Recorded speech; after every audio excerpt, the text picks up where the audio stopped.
மனம்ங்கிறது ஒரு குப்பை தொட்டி மாதிரி. இந்த குப்பை தொட்டியை அதிகமாக சேர சேர துர்நாற்றம் வந்துடும்.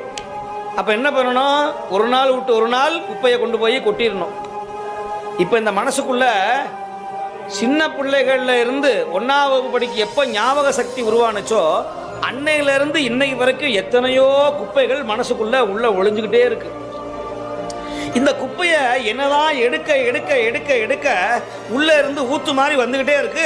அதுதான் கவலையாக மாறுகிறது, அதுதான் மன வருத்தமா மாறுது, அதுதான் மன சோர்வா மாறுது, அதுதான் ஹார்ட் அட்டாக்கா மாறுது, அதுதான் ரத்தம் உறையுது, அதுதான் பிபி வருது, சுகர் வருது, எல்லாம் வருது, பைத்தியம் பிடிக்குது. ஒரு பொருளை அடையணும்னு நினைப்போம், எல்லாருக்கும் ஆசை உண்டாகும்.